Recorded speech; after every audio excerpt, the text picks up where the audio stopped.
Alors voilà, on va parler de Purim. On est parachat Kitissa, on va rentrer dans Purim. Purim, c'est les schémas pour. Purim aussi est basé sur le fait d'une structure en escalier. C'est-à-dire que là aussi, il y a une chute pour l'élévation. D'habitude, on dit la chute de l'histoire, vous voyez. La chute de l'histoire, ici, c'est le commencement de notre histoire. Au commencement, a priori, tout tourne très mal. Quand on étudie le sujet de Purim dans la Kabbalah et la Chassidut, on se confronte vraiment à un Purim qui est beaucoup plus existentiel que ce que l'on rencontre dans le Pshat, on va dire, ou dans le texte même. Dans le texte même, on pourrait dire, de manière superficielle, c'est que c'est vraiment des coups de, entre guillemets, de théâtre. Il y a des agissements les uns les autres, et un jeu d'échecs a été mis en place, et échec et mat. Esther va faire échec et mat avec Mordechai, et Haman, lui, il est le fou, ou dans le jeu de cartes, il est le joker qui est neutralisé tout à coup. Vous voyez ? Et on souligne à nouveau le jeu de cartes, d'après le rabbi, donc, il vient du Manar Hamavet. Le rabbi signale ce point-là, il signale que c'est écrit dans le livre de Rabbi Levitzrat de Berditchev, et que donc il vient du Manar Hamavet, il a été donné pour donner aux hommes de perdre leur raison. N'oubliez pas combien d'hommes ont vendu leur vie au jeu de cartes. Ils ont vendu ce qu'ils n'avaient pas finalement. Tout. Ils ont vendu leur maison, etc. Donc ils ont perdu la raison. Pourquoi ? Parce que le jeu de cartes se reflète en fait dans l'humanité, la folie de l'humanité. D'accord ? C'est l'image même. Voilà, le jeu du hasard, c'est quand le hasard devient un jeu. Or le hasard, dans l'idée même de Purim, c'est le contraire. Le hasard, ce n'est pas un jeu. Haman a pensé au commencement de notre paracha, on a l'habitude de dire, de notre Megillah, il a pensé justement qu'il y a un jeu du hasard. Et pourquoi ? La question que le rabbi va poser, c'est pourquoi Purim s'appelle du nom du pour. Alken karou le yamim haele Purim al shema pour, c'est pour cela qu'on a appelé ces jours-là du nom du pour, et le pour, c'est le pour de Haman. Donc en fait, ce qui nous a fait chuter, c'est ce qui est devenu finalement, plus qu'un symbole, il est devenu une fête qui est la plus joyeuse de toutes les autres fêtes. Entre guillemets ou entre parenthèses, le rabbi nous dit que toutes les fêtes dans la Géoula vont disparaître, sauf Purim. Dans une de secondes versions, il est écrit sauf Purim et Hanouka. Alors pourquoi ? En fait, l'idée qui est soulignée, le rabbi Rayas le rapporte également, c'est que, tous les rabbins bien sûr, mais il y a des mamarines particuliers du rabbi Rayas sur ce point-là, c'est que comme une petite bougie à côté d'une immense flamme, évidemment, qu'est-ce qu'elle fait dès qu'on rapproche une bougie d'une flamme ? La bougie, elle s'englobe dans la flamme. Mais d'une autre manière, comme quelqu'un qui allume une bougie en pleine journée. À quoi ça ressemble ? On va dire c'est ridicule. Cette lumière, elle n'a aucune source de satisfaction. Elle n'est pas véritablement une lumière, puisque la lumière du soleil est trop grande. Et de cette image-là, dans la Géoula, l'éclat du quotidien de la Géoula va être tellement élevé que les fêtes ne vont pas être ressenties comme les ressent aujourd'hui. Donc, toutes les fêtes au quotidien vont paraître des jours quotidiens finalement. Mais comme le quotidien sera plus que toutes les fêtes que l'on a fait pendant l'exil, finalement, alors on va être projeté dans des journées merveilleuses de connaissances. Voilà, ça va être la fête tout le temps. Amen. Yom Shekulo Fabrengen, il dit le rabbi. Vous rappelez ça ? Ou Menucha Lechaya Olamim. On aura voilà. Non-stop, ça sera une grande table immense sur tous les salles de tout le temps. Voilà, vodka à flot. Et finalement, la Géoula, ça va être un bienfait absolu.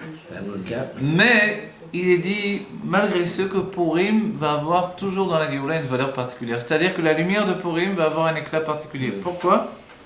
Les autres fêtes, c'était des fêtes de la Torah. Ce sont des fêtes qui viennent d'en haut, que Dieu a ordonnées. Donc effectivement, on a eu une obligation de faire les fêtes que Dieu nous a ordonnées. Mais elles n'étaient pas construites par un Messiot de Nefesh du peuple juif. Elles n'étaient pas construites par un effort personnel. C'était des fêtes liées au dévoilement divin. Dans la Géoula, le dévoilement divin sera tellement immense qu'elles n'apparaîtront plus comme particulières. Purim, lui, il vient du Messiot de Nefesh du peuple juif. Du don de soi de chaque juif le plus simple au plus compliqué. Chaque juif, Purim, a dévoilé l'essence de son âme. Et l'essence de son âme, c'est véritablement quelque chose qui dépasse même le fait du mazal. Et c'est là où tout bascule dans la vision de Haman, dans l'idée de Haman, qui voulait se jouer du destin, qui voulait justement introduire le jeu du hasard, même par rapport au judaïsme. En fait, Haman savait très bien que le peuple juif est choisi par Dieu et qu'il ne pouvait pas se comparer, se mesurer au peuple juif. On va dire d'où il connaissait tout ça. On rappelle le Midrash qui nous dit que Haman est descendu en Bavel. Il est descendu jusqu'en Perse avec les exilés qui sont partis. Il est arrivé en Perse avec Mordechai. Il était le serviteur de Mordechai. En Eretz Israël, il était un coiffeur pour dames. C'est extraordinaire quand on lit le Midrash, on voit que Haman était coiffeur pour dames, ça nous paraît fou. Et puis, il est parti avec toutes les caravanes qui sont parties, et Mordechai s'est retrouvé dans le désert avec Haman qui mourait de soif. Il lui a dit, donne-moi de l'eau, je vais mourir. Et Mordechai lui a dit, d'accord, alors vends-moi, je te vends cette eau. Mais il n'avait rien à lui proposer en échange. Alors il a dit, vends-toi à moi, deviens mon serviteur, mon esclave. Il a dit, d'accord. Et Mordechai lui a dit, tu vas me le signer sur ma chaussure, sur ma sandale. Et il a gravé, alors sur la sandale, il a signé effectivement. J'appartiens à Mordechai et Yehudi. Donc imaginez maintenant ces deux-là se retrouvent en Perse, et tout à coup, par des intrigues et par des dons d'argent terribles, Haman s'est élevé de coiffeur, il était capable de couper les cheveux en quatre, et il s'est retrouvé dans la politique, et tout à coup, il est devenu même Premier ministre. Vous voyez comment ça marche, hein, les choses. En Amérique, il faut être comédien. Et puis, en Perse, il fallait être coiffeur. En fait, vous savez comment et pourquoi, il ne faut pas oublier que Achashverosh, quand notre Megillah commence, on annonce qu'Achashverosh, il gouvernait sur 127 provinces, depuis Mi-Odou vers Kush, depuis Odou jusqu'à Kush. Et quand on étudie dans la Megillah, on voit que soit l'idée qu'ils étaient très loin l'une de l'autre, donc ils tenaient le monde entier, comme on tient ces deux endroits du monde, soit le fait qu'ils étaient tout près et que le monde entier, en partant de l'une et en revenant vers l'autre, c'était la propriété de Achashverosh. Et Achashverosh, alors, son nom veut dire Acharit Verosh, du commencement, et Acharit Verosh, c'est du commencement, on va dire, vers la fin. C'est ça ce que l'on peut entendre dans son nom? Oui, non? Suivez? Oui, ça veut dire ça? Du commencement à la fin? Du début. Oui, Achashverosh, c'est Acharit Verosh, de la fin vers le début, pas du début vers la fin. Mais c'est la même chose a priori. Qu'est-ce que ça veut dire de toutes les manières? De toute manière, c'est inversé, c'est... C'est inversé, effectivement. Vous savez ce que l'on dit? On dit que toutes les fois que dans la paracha, excusez-moi, je vais dire paracha, j'ai enseigné avec le cours de la paracha. Toutes les fois que dans la Megillah, on ne voit pas le nom Achashverosh écrit, mais il est écrit Améler. Les sages nous ont dit qu'il s'agit d'Akadosh Baruch Hu. Pourquoi? Parce que c'est pratiquement le seul écrit du judaïsme, c'est-à-dire les seuls d'entre les Megillot et les Ktuvim, qui soit inscrit sans le nom de Dieu. Bien que dans les écrits de Harizal, c'est extraordinaire, on découvre qu'il nous fait remarquer que vous prenez les fins des lettres et vous comptez tant et tant, et là il y a un nom de Dieu, là un autre. En fait, la Megillah est remplie de noms de Dieu, mais ils sont cachés. Et c'est pour ça, entre autres choses, qu'elle s'appelle Megillat Esther. Il aurait pu s'appeler Megillat de Mordechai, puisque qui a écrit la Megillah? Mordechai et Esther. Donc normalement, on donne toujours le kavod de Mordechai, okay? L'homme avant la femme. Mais ici, on a mis en avant le Esther. Esther parce que finalement tout se conclut par le Messirut Nefesh, le don d'elle-même d'Esther, mais parce que la Megillah est construite de cette manière-là. C'est une Megillah où tout est dévoilé, tout est caché à la fois. Vous connaissez ce sens des choses-là? Quand tout est caché et dévoilé à la fois, c'est qu'on ne sait plus ce qui se dévoile. Est-ce que se dévoile ce qui est caché, ou est-ce que se cache ce qui est dévoilé? Tout à l'heure, on a parlé de conscient et d'inconscient. C'est exactement ça. Est-ce que se dévoile ce qui est caché ou est-ce que se cache ce qui est dévoilé? C'est comme ça que Dieu a construit le monde. Quand on étudie dans la Chassidut, les sujets du Tzimtzum, etc., Dieu a construit tout à partir de ce principe-là. Il y a eu, on fait une parenthèse un petit peu dans les mondes divins, au départ Dieu était dévoilé totalement, donc c'est le Gilouï, donc la Shon Megillah, donc celui qui dévoile, et la Megillah, elle est Agoula, elle est ronde, vous voyez. Et il y a eu ce qui s'appelle un Chalal Apanoui, un endroit vide, qui est circulaire, qui est rond, comme la Megillah elle-même. Et ensuite, cet endroit, lui, il est formé justement par le Esther, par le fait qu'il y a eu un voile. Donc ce qui était dévoilé, c'est caché. Mais qu'est-ce qui se dévoile ensuite? C'est ce qui était caché qui se dévoile. C'est pour ça, dans la Kabbalah, on dira que c'est le Réchimo qui va se dévoiler. C'est-à-dire que le plan divin était caché tant que la lumière divine était dévoilée. Quand la lumière divine se cache, c'est le plan divin qui se dévoile. Ici, dans notre Megillah, c'est la même chose exactement. On passe d'un moment à l'autre à ce qui est caché, ce qui est dévoilé.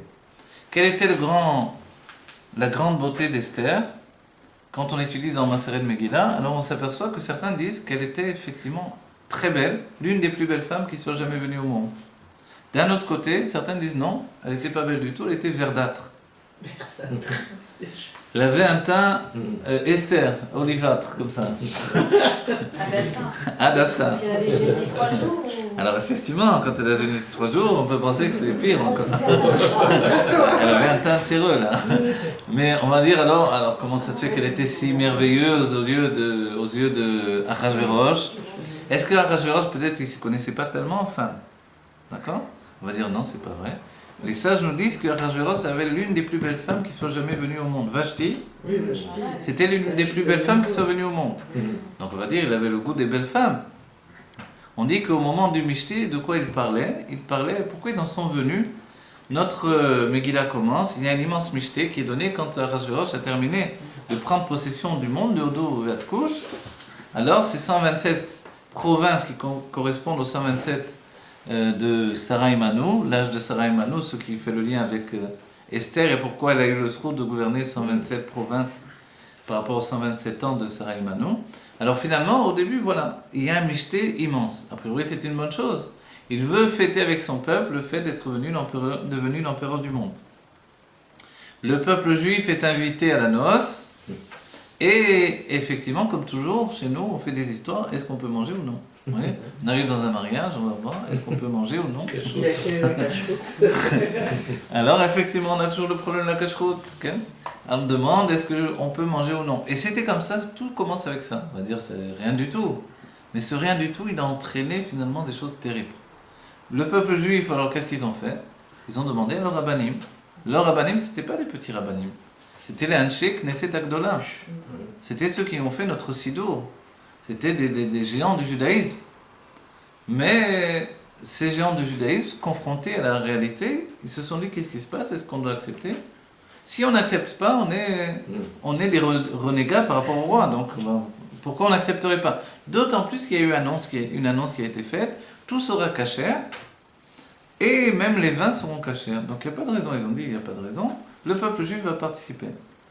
Quand on a demandé à Mordechai, qui faisait partie d'un Knesset Knesset Agdola, il était même le Nassi, il était le président de cette époque-là, donc le Nassi Ador. Moshe, il est dit que Mordechai Bedoro qui est Moshe Bedoro. Mordechai dans sa génération était comme Moshe dans sa génération. Donc il lui a été demandé qu'est-ce qu'on doit faire. Tous les rabbanim disent qu'on peut. Lui il a dit non, vous ne devez pas. Mais ils ont dit mais c'est dangereux de ne pas participer à ce festin. Il a dit c'est encore plus dangereux d'y participer. Et finalement, ce qui s'est dévoilé, c'est que, effectivement, au départ, tout était caché à les madrines, et puis c'est passé à Rabbanout, et puis, à la fin, tout était taref. Qui plus est, Achashverosh et toute la Pamalia ont commencé à manger dans les kelim du Beth Amikdash. Alors, qu'est-ce qui s'est passé à ce moment-là? Le peuple juif s'est confronté à une vieille épine qu'ils avaient au-dedans d'eux-mêmes. C'était quoi? C'était la faute de Adam Arishon. On va dire, quel rapport maintenant avec la faute d'Adam Arishon? Les livres de Kabbalah nous disent que Aman, c'était la réincarnation du Nachash. Mordechai, la réincarnation de Adam Arishon. Et qu'est-ce qui s'est passé à ce moment-là? Donc, quand ils ont participé au festin, c'était comme s'ils avaient mangé à nouveau le fruit interdit, Etz Hadat Tovera, du bien et du mal mélangés. À ce moment-là, tout a recommencé. Si tout a recommencé, qu'est-ce qu'il fallait faire? Il fallait, comme dans notre paracha, utiliser la faute du veau d'or pour s'élever à nouveau. Et c'est pour ça que dans la paracha, Kitissa, c'est là où on élève tout le peuple juif, malgré tout ce qu'il y a de terrible dans la paracha. Dans la même chose, dans la Megillah, le Baal Shem Tov dira Ara ou Kissé la Tov. Le mal est un escabeau pour le bien. La démonstration, c'est le fait que Mordechai, quand il va monter sur le cheval, il va dire je suis trop fatigué, j'ai jeûné tous les jours, tu veux je monte sur le cheval? Et il va dire à Haman. Donc il va dire à Haman, baisse-toi, je vais monter sur ton dos. Et il va monter sur son dos, il va même lui écraser la tête, il va monter sur le cheval de cette manière-là. Et c'est concrètement de nous démontrer pourquoi il a fait ça finalement. Il aurait pu être plus élevé que ça, plus raffiné, ne pas avoir besoin de passer par là. Mais il fallait concrétiser également que Ara ou Kissé la Tov, que le mal est l'escabeau du bien. Et c'est comme ça que se dévoilaient finalement toutes les personnalités de notre Megillah. Donc on a dit, on joue entre ce qui est caché et ce qui est dévoilé. Dans notre vie, c'est également la situation. Je me confronte à tout ce qui est caché dans ma personnalité, qui doit se dévoiler par le biais de ma vie au quotidien. Un homme se marie, sa femme dévoile sa personnalité. On dit que dans la maison d'un homme, alors on découvre sa personnalité. Quand vous rentrez dans la maison d'un homme, vous découvrez sa personnalité. Et pourtant, sa personnalité, on dit Beto Zorishto. Sa femme, c'est sa maison, donc on devrait voir sa femme plus que le mari. Mais la femme dévoile le mari, donc en fait, il se confronte au dévoilement de sa personne. En même temps, finalement, la mitzvah de la femme, c'est d'être snois, d'être pudique. Ça, c'est le Esther. Donc en fait, notre vie elle se passe entre Esther et Giloui. Tout le temps entre une face dévoilée de notre être et une face cachée. Est-ce qu'il faut absolument ressortir de notre inconscient toutes les choses cachées, ou est-ce qu'on peut les laisser dans l'inconscient finalement? Vous savez que d'après le Rav Gizbo, d'après son optique des choses, le fait de faire à la manière de la psychanalyse, de parler sans arrêt du mal, en fait ça le fait exister également. Et que l'idée, dans son optique à lui, alors c'est pas une bonne chose de parler tout le temps de ça. On peut au commencement l'affronter une fois et après on n'en parle plus. Dans le judaïsme, ça se confronte à une identité où quelqu'un qui fait tchouva, il n'est plus la même personne. L'Anmorim Saïd dira, un Baal tchouva, il est comme un Ger Tzedek. Donc hier il était dans le monde des goïms, aujourd'hui il est dans le judaïsme. Sa vie n'existe plus. Il est devenu un être différent. Cet être différent, c'est lui-même qui s'est exprimé. Regardez, l'âme juive était en lui, elle s'est exprimée à l'extérieur. Le Baal Tshuva, qu'est-ce qu'il fait? Il avait en lui tout le potentiel de son judaïsme, tout à coup, il l'a exprimé à l'extérieur. En fait, c'est une même situation d'élévation. Et toute notre vie, on se confronte entre exprimer ou garder au-dedans de soi. Qu'est-ce qu'il faut faire au final? Il faut savoir trouver l'équilibre entre ces deux tendances-là. À la fois exprimer et à la fois savoir garder de la pudeur. La pudeur, c'est pas uniquement chez les femmes, c'est aussi chez les hommes. C'est pour ça que dans les règles même de pudeur, un homme ne doit pas, dans la halakha, si l'on prend en compte que les genoux, à partir des genoux, c'est la nudité, alors certains pensent non, la plupart s'accordent que oui. Donc une femme ne va pas montrer ses jambes à partir de ses genoux, parce que c'est la nudité, mais en réalité un homme également. Aussi, oui. Donc en fait, l'idée de la nudité et de la pudeur, c'est aussi bien masculin que féminin.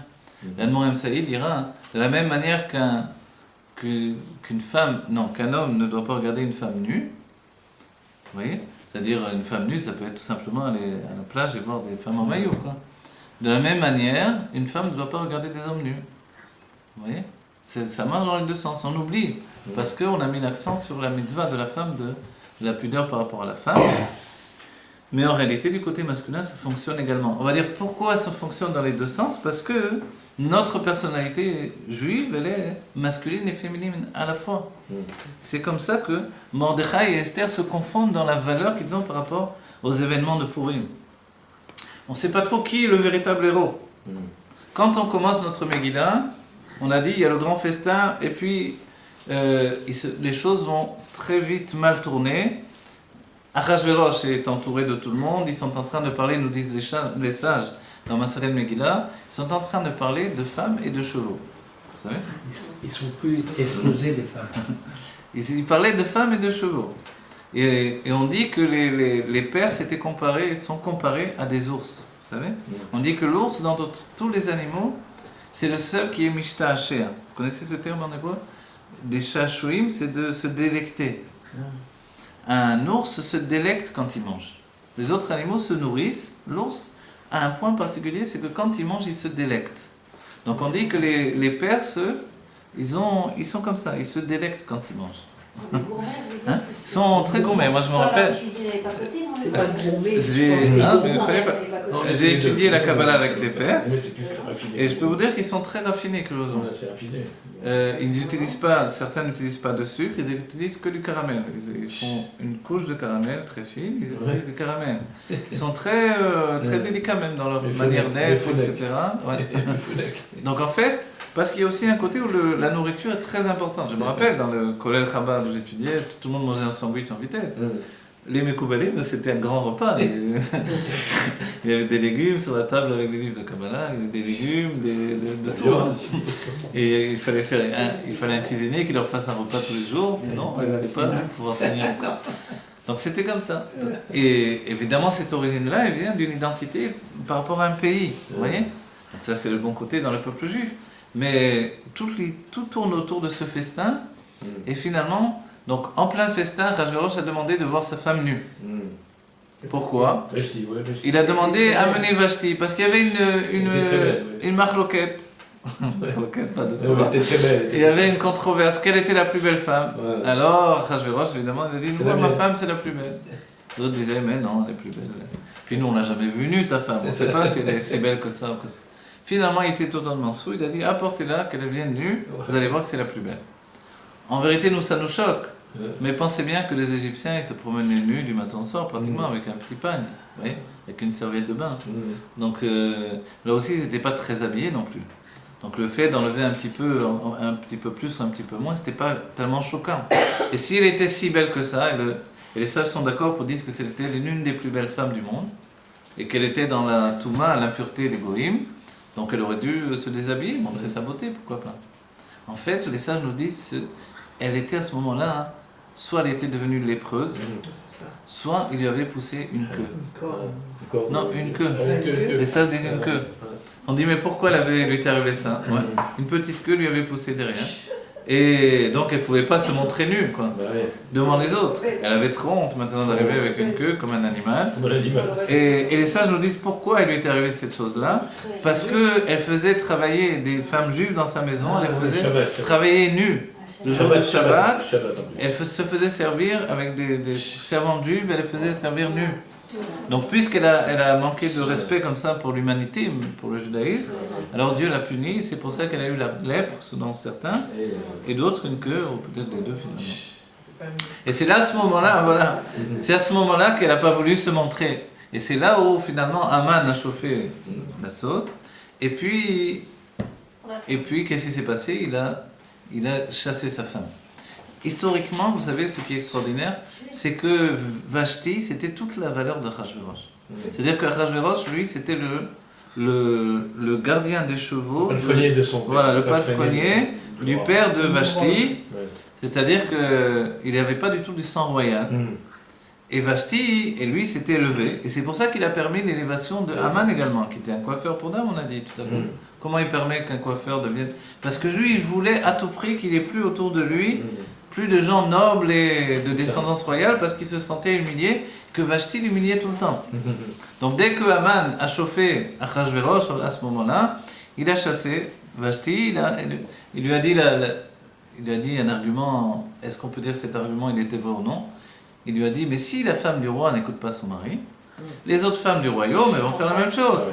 Tu ne peux pas accepter là, tu n'es pas n'importe qui, tu es le roi. Alors il a dit, tu as raison. Et puis il a tout de suite rejeté sa femme, il a fait tuer en réalité. Et dès ce moment-là, il fallait, quand il s'est réveillé le lendemain, il a dit, oh là là, j'ai fait une gaffe, j'ai fait une petite erreur. Mais d'un autre côté, il s'est dit, bon, je me suis débarrassé de la fille du roi et maintenant, je peux être roi tranquillement. Plus personne ne va me rappeler mes origines. Et c'est là l'une des grandes qualités de Esther, c'est que Esther, si on dit qu'elle était moche, qu'est-ce qu'elle avait de particulier? En fait, Esther, bon, certains ne sont pas d'accord qu'elle était moche, évidemment, mais elle n'était pas peut-être la plus belle femme du monde, mais elle avait un mystère. Et ce mystère qui faisait d'elle Esther, c'est qu'elle était de descendance royale. Elle venait de Shaoul Améler. Et qu'elle avait ce secret, plus le secret qu'elle faisait partie du peuple juif, évidemment. Et que si Achashverosh aurait su qu'elle était de descendance royale, jamais il aurait accepté. Et elle trouvait grâce aux yeux de tout le monde. D'après le Zohar, on se rappelle, un Zohar important, qui nous dit que Esther, qui est partie chez Achashverosh, en fait, ce n'était pas du tout la véritable Esther, mais un clone créé à partir de, on va dire les termes, de la Klippa Noga, comme ça dit le Zohar, de Esther. C'est-à-dire qu'à partir de l'âme de Esther, d'un stade de l'âme qui est sa possibilité d'exister dans les forces du mal, alors, malgré que c'était une sadéquette, c'était possible de le faire. Ils ont créé avec Mordechai un double de Esther qui est parti dans le palais du roi et qui a remporté tous les titres de beauté. Et elle est devenue vraiment la Esther, la plus belle femme du monde a priori. Elle trouvait grâce aux yeux de chacun. Pourquoi? Parce que c'était un Shindalet, un démon. Et le Zohar nous dit, mais pourquoi ce fait-là? Parce que vous vous rappelez que dans la Megillah, il est aussi rappelé, enfin dans le texte non, mais quand on analyse les choses dans Maseret Megillah, on nous dit que Esther était la nièce de Mordechai, et qu'il a pris chez lui puisqu'elle était orpheline, mais quand elle est devenue une femme, alors il ne pouvait plus la garder dans sa maison. Et finalement, il s'est marié avec elle. Donc Esther était la femme de Mordechai. Si elle était la femme de Mordechai, toute l'histoire est une histoire extrêmement tragique. Donc c'est pas du tout l'histoire joyeuse de Purim dont on a qui teinte à nos oreilles comme une histoire merveilleuse uniquement. Mais non, c'est un drame familial. Pour sauver le peuple juif, Mordechai a sacrifié sa femme. Et c'est là où le Zohar nous dit il ne faut pas s'inquiéter puisque ce n'était pas elle qui était au palais du roi. Et que c'était finalement un Shindalet. La vraie, elle était dans la maison de Mordechai, cachée dans la maison. C'est vrai qu'elle ne sortait plus parce qu'on se serait demandé qu'est-ce qui se passe, pourquoi elle est dans la maison. Sa jumelle. Voilà. Pendant ce temps, Mordechai se trouvait à la porte du palais du roi, puisque les décrets contre le peuple juif avaient commencé. Et Mordechai, pourquoi il se trouvait à la porte du roi? L'une des raisons, c'est que la porte du roi, le roi en question, c'est Akadosh Baruch Hu. On a dit que d'après les sages, dès qu'il écrit Améler sans préciser le nom de Dieu, donc c'est Dieu. Mais la Chassidut dira même quand il est écrit Achashverosh. Puisque Achashverosh c'est Acharit Vereshit Shelo, son commencement et sa fin. C'est-à-dire, Dieu n'a ni commencement ni fin, mais le commencement et la fin par rapport à son point de vue. Et ça, cette idée de commencement et la fin, c'est ce qui fait que Aman va se projeter vers un commencement et une fin. C'est-à-dire, quand est-ce que commence le mérite du peuple juif et quand est-ce qu'il s'arrête? Le mérite du peuple juif commence par ce qui s'appelle le Seder Hashtashlut, l'enchaînement des mondes, les mondes divins dans lesquels se projette le fait que l'on fasse Torah et Mitzvot. Quand est-ce qu'il s'arrête? Dès qu'on sort des mondes divins, on s'élève suffisamment dans un niveau où Dieu voit le juif et le non-juif à un même niveau. C'est le niveau du pour, du Goral. Le fait de tirer au dé, de jeter des dés, de jeter un sort. Un sort, c'est un autre sens. Mais le fait de jeter des dés, de faire un Goral, tirage au sort, voilà, tirage au sort. Dans ce cas-là, finalement, Aman projetait finalement son attaque contre le judaïsme à un niveau qui dépassait le Seder Hashtashlut. Vous voyez? Et c'est comme ça qu'il a lancé son attaque et qu'il y a eu le décret contre le peuple juif qui était possible. Il a fait cette phrase qui est importante dans la Megillah, Yeshno Am Echad. Vous vous rappelez? Il y a un peuple Echad, c'est le peuple du Echad. Hashem Elokenu, Hashem Echad. Dieu l'éternel est un, c'est Dieu. On est le seul peuple qui sanctifie le nom de Dieu dans l'unicité. Les autres peuples ne sont pas, on dit qu'ils ne sont pas metsouvés à la chitouf. Vous connaissez cet enseignement-là? C'est-à-dire que les chrétiens ils n'auraient pas interdit de mettre un intermédiaire entre Dieu et eux. Mais pour le peuple juif, c'est interdit. C'est-à-dire on doit savoir que tout nous vient de Dieu directement. Le fait qu'il y ait des sages, qu'il y ait Moshe Rabbeinu, qui se placent en intermédiaire, c'est un intermédiaire qui nous relie à Dieu, non pas qui nous sépare de Dieu. Donc jamais l'intermédiaire n'est devenu maintenant un intermédiaire qui bloque entre Dieu et nous. C'est vraiment un intermédiaire pour nous élever nous-mêmes vers Dieu, jusqu'au moment de la Géoula où on n'aurait plus besoin même de l'intermédiaire. Ouais. Donc en fait, Yeshno Am Echad, il y a un seul peuple du Echad, qui est Mefouzar, qui est éparpillé dans le monde entier, et ceux-là ne font pas ta loi, ils font la loi de Dieu qui n'est pas la loi de Achashverosh tel qu'il est ici-bas. Et là, ça a été terrible. Comme il était l'empereur du monde, alors il y a eu un décret de mort pour le peuple juif entier, dans le monde entier. Il y a pratiquement que deux époques où il y a eu cette situation-là, à l'époque de la Shoah et à l'époque de Achashverosh. C'est la seule fois où il y a eu un décret qui visait le peuple juif dans sa globalité dans le monde entier.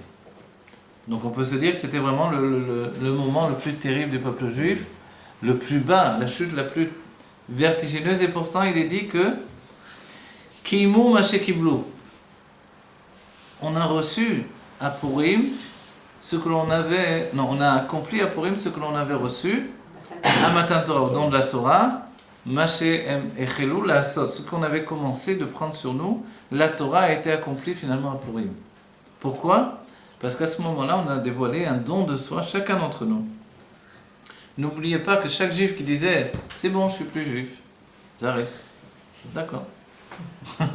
Je suis plus juif, d'accord, il n'avait pas besoin, on le mettait de côté, on tuait seulement les autres. Vous voyez ? La sélection n'était pas aussi terrible que va se passer dans la Shoah, mais il y avait vraiment un moment où tout le peuple juif s'est soudé et ils se sont renforcés dans leur attachement à Dieu et personne n'est sorti de la main de Dieu.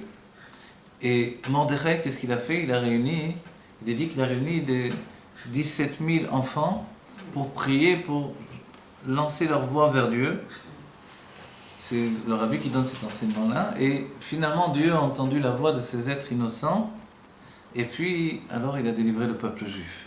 Et c'est là où les choses ont commencé à changer. Vous vous rappelez que, pourquoi, a priori, Mordechai ne voulait pas s'agenouiller devant Aman.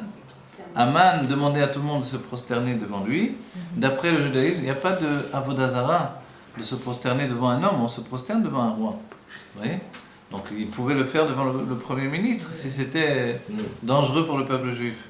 C'est parce que Aman cachait des idoles sur lui, et de cette manière-là, il voulait pousser le peuple juif à faire avodah zara. Et Mordechai, au lieu de se prosterner, il sortait sa chaussure, il lui montrait. Qu'est-ce qu'il avait écrit sur la chaussure ? Il avait écrit « Moi, Aman, je suis le serviteur de Mordechai ». Donc évidemment, c'est pour ça que dans la Megillah, on voit que Mordechai va dire à sa famille « je gouverne toutes les provinces du roi, et malgré ce, je n'ai pas de tranquillité à cause de ce Mordechai ». On va dire « Qu'est-ce qu'il a de si terrible ? Parce qu'il ne se prosterne pas, qu'est-ce que tu t'en fiches ?» Mais non, voilà, il lui disait « Si toi, tu es le Premier ministre, tu gouvernes tout le monde entier, moi je te gouverne, donc tout ce que tu gouvernes est à moi aussi. » Et ça, évidemment, c'est quelque chose d'impossible à vivre, et ça a excité vraiment ce qu'il y avait de plus terrible finalement en lui. Donc le sentiment d'être humilié, finalement le sentiment de ceux qui se sont ressentis petits, ceux qui ont été humiliés dans leur désir de pouvoir, finalement, c'est ceux qui deviennent les plus terribles. Comme ça a été Hitler, comme ça Napoléon. Napoléon, vous savez qu'il est né en Corse, et là-bas, c'était un grand perdant. Il a perdu tout ce qu'il a voulu faire. Et avec c'est vrai, il a été vraiment humilié, il a eu toujours la seconde place, donc il est parti avec un désir de revanche en France. Et c'est comme ça qu'il a réussi à monter dans toutes les personnes qui ont tellement grimpé, elles ont toujours eu ce côté de chute qui leur permettent aussi de s'élever dans le mal comme dans le bien. Donc de notre côté, on a la faculté de nous élever à partir du moment où on considère que ce qui nous apparaît comme notre mal, notre Yetzirah, c'est un moyen de servir Dieu. C'est ce que dira la paracha Kitissa, c'est le secret du Machatzit HaShekel. Le Machatzit HaShekel, c'est l'autre part de notre être qui est aussi notre Yetzirah que l'on peut donner à Dieu. Je sers Dieu également avec mon âme animale, et comme cela, je deviens un véritable serviteur de Dieu. Donc alors je vais aller très vite pour terminer au moins les enseignements les plus importants de la Megillah, ce que l'on peut prendre en vitesse. Tout va s'accélérer, et à partir de là, finalement, on peut dire qu'on arrive à un moment où le décret est tellement important que Esther va devoir véritablement agir. Vous vous rappelez ça, ce sujet-là ? C'est-à-dire que même d'après le Zohar, et tout au moins d'après le Shara Kavanot du Harizal, là-bas, c'est pas clair. Est-ce que jusqu'au bout, ça a été donc ce clone de Esther qui était un démon, qui était dans le palais du roi, mais à un moment, dit le Harizal, Mordechai va dire à Esther, on ne va pas pouvoir sauver le peuple juif avec un démon. Pourquoi ? Parce que sinon, la Géoula du peuple juif va dépendre des forces du mal.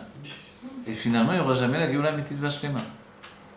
Donc en fait, après, le Shara Kavanot ne s'étend pas plus, mais on comprend qu'on est dans un dilemme. Donc Esther, pour sauver le peuple juif, elle va devoir sortir de sa maison. Donc quand on lit que Avadti, Avadti, vous vous rappelez, Esther va arriver dans le palais du roi, elle rentre dans le palais du roi, et là on dit qu'elle est verdâtre. Il y a un autre sens du fait qu'elle est verdâtre. On dit qu'elle avait toujours sur elle deux lumières. La lumière de Hariranpin, du Keter, donc les forces inconscientes divines, et elle avait la lumière de Zeranpin, qui dans sa shlemut, dans sa perfection, est attachée à Tiferet, qui est la couleur verte. Et quand elle est arrivée dans le palais du roi, il y avait tellement de Avodah Zarah que le Keter s'est retiré. Il n'est plus resté que Zeranpin. La petite lumière sur elle, elle était verdâtre. C'est comme ça que dit, c'est fou, mais c'est comme ça que dit les écrits du Harizal. Et elle est rentrée comme ça dans le palais du roi. Et ce que dit une sikha merveilleuse du Rabbi, où le Rabbi nous dit, quand Esther a compris qu'elle devait aller elle-même, et Mordechai lui a dit, de toute façon, on ne croit pas parce que tu es la reine que tu vas t'en tirer. Toi aussi, tu fais partie du peuple juif. Et on voit que c'est vraiment une parole qui est importante dans toutes les époques du judaïsme, ça a été comme ça. C'est pas parce qu'on est plus proche du pouvoir qu'on s'en sort d'une meilleure manière. Et en fait, elle savait qu'elle pouvait sauver le peuple juif ou périr avec tout le monde. Et elle a fait Messirut Nefesh. Et vous vous rappelez qu'on ne pouvait pas rentrer dans le palais du roi à chaque instant. Il y avait une clé qui est importante entre ces deux événements. On dit ce qui s'appelle le Memutza Mechaber. Il y a un minag d'après le Maharil de hausser la voix quand on lit la Megillah, au moment où on dit Balayla ze nadeda shnat hamelech. Balayla ou Balayla ou, c'est après ça qu'on dit Balayla. Balayla ou nadeda shnat hamelech. Qu'est-ce que ça veut dire? Et cette nuit-là, nadeda, ça vient de nad venad. Le roi n'arrivait pas à trouver le sommeil. Il se réveillait, il s'endormait, il n'arrivait pas à trouver le sommeil. Et à ce moment-là, il a demandé de voir le livre des Zichronot, le livre du souvenir, qu'est-ce qui est inscrit là-bas, où tout est inscrit. Et on lui a montré le livre, il a vu que Mordechai lui avait sauvé la vie. Parce qu'il y avait un complot des eunuques du palais qui parlaient dans des langues étrangères, et Mordechai, comme il faisait partie du Sanhedrin, qui était le Nassi, il connaissait les 70 langues et tous les idiomes de tous les pays. Il a très bien compris ce qu'ils ont dit, il voulait tuer le roi, donc il a sauvé le roi, et il n'avait pas reçu de récompense. Et c'est là où tout à coup Aman va rentrer, il va vouloir pénétrer dans le palais du roi pour augmenter encore son étau sur le peuple juif. Et là, le roi va lui dire, et qu'est-ce que je peux faire pour une personne que je considère d'entre toutes, etc. Et Aman pense évidemment que c'est lui. Et il va lui dire que le roi lui donne son plus bel habit, et qu'il le mette sous son cheval, et qu'on le promène dans toute la ville en disant que, voilà, c'est ainsi que le roi veut exprimer sa gratitude envers celui qui le mérite. Et le roi va dire, fais de cette manière-là, et tout de suite, c'est là où on a l'épisode où il va chercher Mordechai à Yehudi, qui se tient à la porte du palais du roi, et fait ce que tu as dit pour lui. Et à ce moment-là, il va se saisir il va aller trouver Mordechai, malgré que c'était la dernière chose qu'il voulait faire, et là on voit où tout va basculer. À ce moment-là, c'est déjà la victoire du peuple juif, qui a été amenée par le fait que le roi n'arrivait pas à trouver le sommeil. Et le rabbi nous dit qu'est-ce que c'est, le roi n'arrive pas à trouver le sommeil? Ça nous rappelle un Teilim, Lo yanum velo ishan shomer Israël. Dieu, lui, il ne dort pas. Il est le protecteur du peuple juif. Mais il est dit que quand nous, on est éveillés, alors Dieu est éveillé également.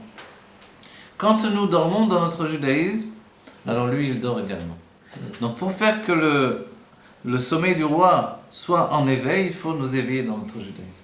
Et comme le peuple juif s'est éveillé à ce moment-là, ça a entraîné tous les événements. Et Mordechai, tout à coup, est monté sur le cheval du roi. Et le sous, vous savez, c'est quoi? l'Admorazaken dira, le sous, c'est koarsous, la force du cheval, c'est la force des mots, c'est la force de la prière. Par le mérite de la prière qu'il a fait constamment chaque jour envers Dieu, le fait qu'il jeûnait et qu'il priait et qu'il rassemblait des milliers d'enfants pour prier avec lui, la prière de ces enfants qui n'avaient pas de faute sur eux, ces mots-là sont montés vers Dieu. Donc le cheval il nous porte vers des endroits que l'on ne peut pas atteindre sans lui. Donc le koarsous, c'est ça. Ces mots ont franchi toutes les barrières des mondes célestes et Dieu a envoyé la délivrance pour le peuple juif à ce moment-là. Et c'est là où Esther a dû intervenir à nouveau. On va dire, mais si Mordechai avait sauvé le peuple juif à ce moment-là, c'était déjà entamé. Mais on voit qu'il fallait, en plus du côté du chesed, la générosité masculine, il fallait la gvoura féminine. La rigueur féminine, c'est elle qui a tranché le tout. Esther devait rentrer chez le roi, malgré que le roi ne l'avait pas appelé. Et celui qui venait voir le roi sans sa permission, il était chayav mita. Il pouvait mourir immédiatement. Donc elle prenait vraiment un risque terrible. Et le rabbi nous dit dans une sikha, qu'est-ce qu'a fait Esther pour se préparer? Elle a dit au peuple juif, vous jeûnez, vous allez jeûner, et moi aussi je vais jeûner. Et elle va faire 3 jours de jeûne. Et ces 3 jours de jeûne, c'est sa préparation pour entrer chez le roi. Et le rabbi nous dit, mais normalement une femme qui veut séduire un homme, parce qu'elle veut bien le séduire ce roi, donc elle ne va pas jeûner 3 jours. Quelle tête elle a après 3 jours de jeûne? Elle a mauvaise haleine, elle est complètement... Elle n'est pas dit qu'elle a été mangée. Elle est plus que verdâtre. Non, c'est pas étonnant qu'elle ait été... Donc elle était vraiment dans un état pitoyable. C'est-à-dire après 3 jours de jeûne. 3 jours de jeûne, vous savez, 3 jours de jeûne, jour et nuit. Ne croyez pas que manger le soir. 3 jours de jeûne, jour et nuit, le Harizal dira ça correspond à 40 jours. 40 jours si on mange tous les soirs, ou 3 jours de jeûne, jour et nuit, ça correspond au même niveau. Dans les tikkunim du Harizal, on fait quelquefois. Vous voyez, ceux qui ont fait les tikkunim du Harizal l'ont fait 3 jours de jeûne. C'est le démon, alors. Le démon qui a jeûné. Non, c'est pas le démon. C'est véritablement Esther qui a dû intervenir pour sauver le peuple juif, pour que la sauvegarde. Le démon, il n'avait pas de problème de manger ou quoi que ce soit. Mais le démon, il saisissait le Yitzhara de chacun, c'est pour ça qu'elle plaisait à tout le monde. Mais là, il fallait qu'elle, qui était une femme pure, qui était une femme dans la maison de son mari, Snoua, qu'elle se retrouve maintenant dans le palais du roi et qu'elle lui plaise en plus, en étant cette femme-là. Et ce qui est merveilleux, nous dit le rabbi, c'est qu'elle n'a pas mis son avantage sur ses qualités personnelles. Elle n'a pas dit je vais me faire belle, je vais bien m'arranger, je vais le séduire, je suis une belle femme, de toute façon. Non, elle a dit je vais jeûner, j'ai pas de mérite, j'ai aucun mérite. La seule façon de sauver le peuple juif, c'est que Dieu m'accorde un mérite particulier que je n'ai pas moi personnellement. C'est pour ça qu'elle a jeûné.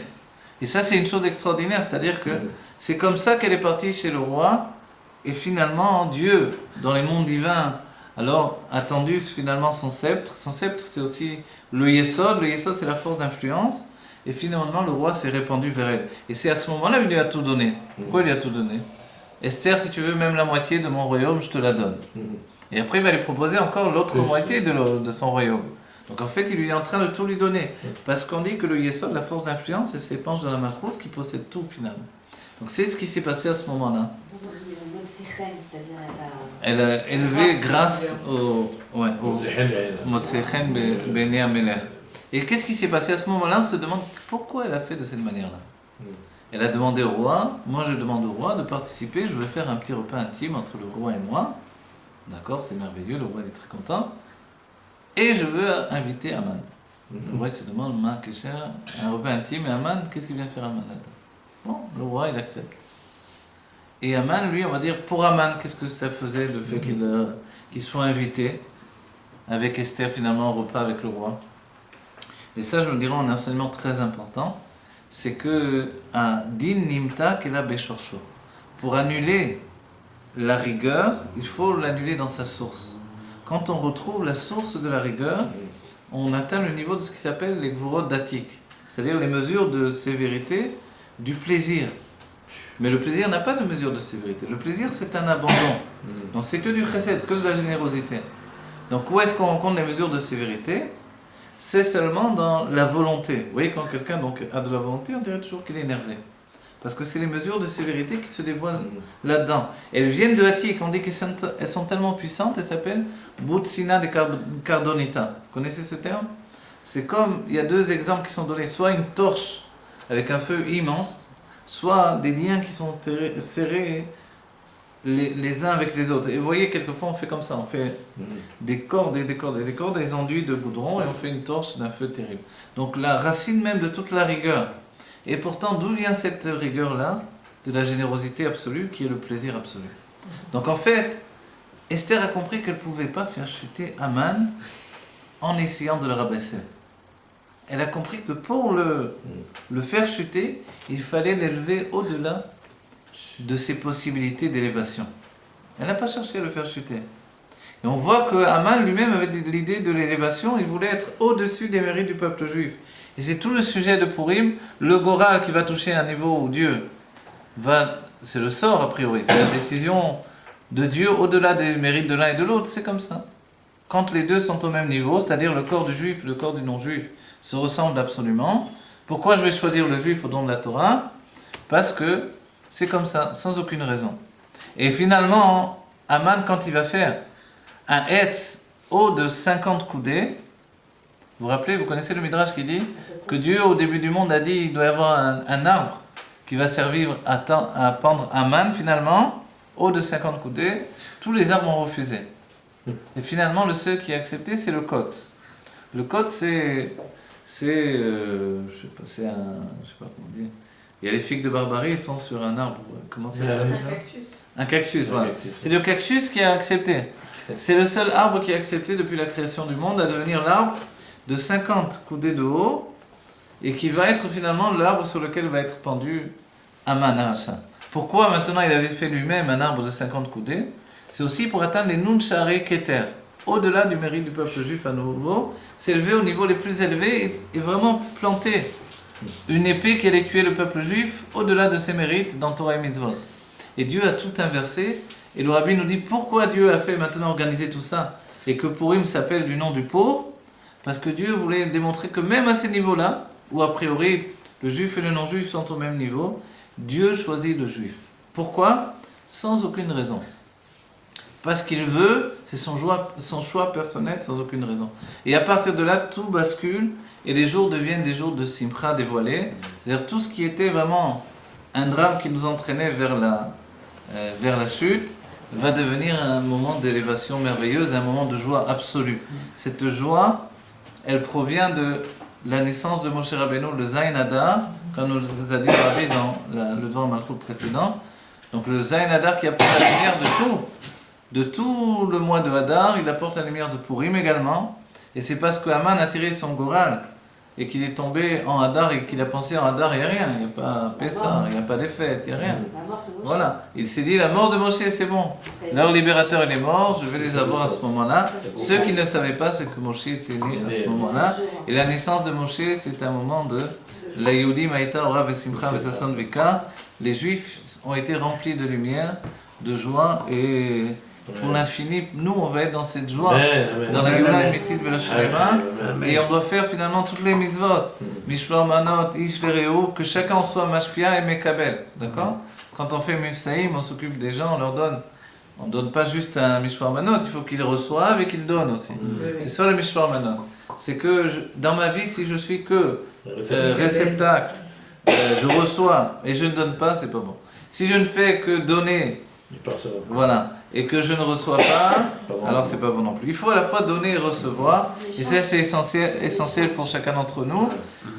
Et maintenant, je l'ai mais évidemment, c'est de savoir que tous, on est liés à la Malchut. L'intériorité de la Malchut, c'est le pauvre. Dala Ve'aniya, c'est celui qui est pauvre, qui sent qu'il ne possède rien de lui-même, qui peut atteindre tous les niveaux d'élévation.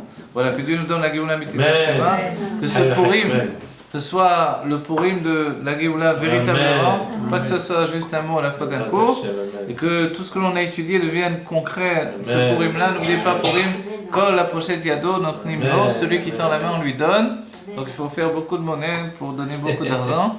Et que Dieu fasse que l'on soit très riche, et qu'on puisse donner des centaines et des centaines et des milliers, et que l'on n'ait pas peur, que jamais il nous manque dans notre porte-monnaie ni dans notre compte en banque.